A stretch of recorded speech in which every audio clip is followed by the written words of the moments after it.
Greetings once again from sunny Victoria. My name is Garnet Schulhauser, and I am the author of 5 books in the spiritual metaphysical genre, and they are Dancing on a Stamp, Dancing Forever with Spirit, Dance of Heavenly Bliss, Dance of Eternal Rapture, and Dancing with Angels in Heaven. All of my books deal with my dialogue and astral travels with my spirit guide, Albert, who confronted me on the street one day a number of years ago, disguised as a homeless man. For more information about my books and about my relationship with Albert, please visit my website, which is garnetschulhauser.com. I am also a level 2 quantum healing hypnosis technique, or QHHT, practitioner.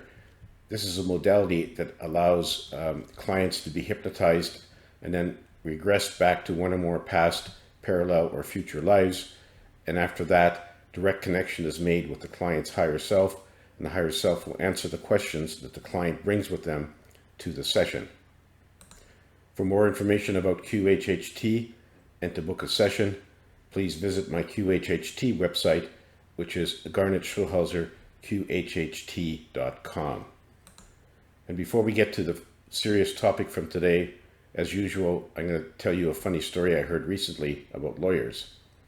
Because I used to be a lawyer, I often get people sending me lawyer jokes, and I don't really mind. I kind of chuckle and laugh along with everyone else. Anyway, this story goes is that a bunch of lawyers were playing poker in the office. Suddenly Johnson yells, "I win." And Henderson says, "That's it, I've had it. Johnson is cheating." And Phillips says, "How do you know that?" And Henderson says, "Because those aren't the cards that I dealt him." Now, I'd like to tell you a story about a really interesting past life one of my clients had. And so this was a young man who went into a very deep trance very easily. And when he came off the cloud, he found himself standing on a cobblestone street in ancient Rome. And he was wearing a knee-length tunic that had short sleeves, and he was wearing sandals on his feet. Well, as he ambled down this street, he came to an apartment building with many small apartments that the poor people lived in. So then he entered the apartment that he lived in with his family. There he was greeted warmly by his lovely young wife and their 3-year-old daughter. But he did not have good news for them. He told them he had been conscripted into the Roman legion, and he was to report for duty the very next day. Well, his wife was devastated at this news, but there was nothing that they could do about it. So the next day he bid farewell to his wife and his daughter and reported to the Legion. In the next scene, he found himself standing on a battlefield, along with several thousand other Roman legionnaires. He was decked out in a bronze helmet and breastplate, was carrying a sword and a shield. On the command of their general, the Romans started marching towards the enemy, which were a group of battle-tested Carthaginians who were determined to maintain control of Sicily. When the two lines met, the battle ensued. It was hand-to-hand combat of the worst kind, and the air was filled with blood-curdling screams. My client fought bravely, and he managed to kill several of the enemy soldiers, and he fended off a number of attacks with his shield. But after several minutes, he grew weary from the fighting and was nearly exhausted, and he had a hard time holding his shield up.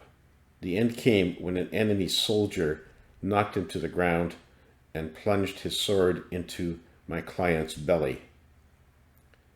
Well, my client left his body just before the sword pierced his stomach, and he felt no pain as he watched the life ebb from his physical body on the blood-soaked battlefield in the plains of Sicily.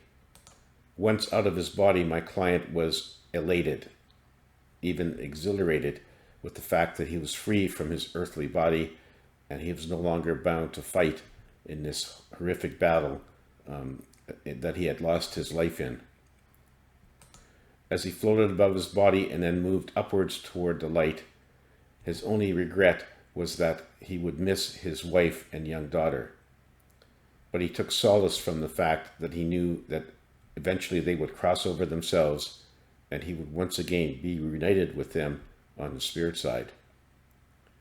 When my client came out of trance, he said he now understood why he had been suffering from an inexplicable pain in his belly for most of his life. And the doctors could not find anything wrong, could not explain why he was having this pain. And he said, now I understand. It all arose from that battle in Sicily where I was stabbed fatally in the stomach. Well, that's all for now, folks. Enjoy the rest of your day, and remember to keep on dancing.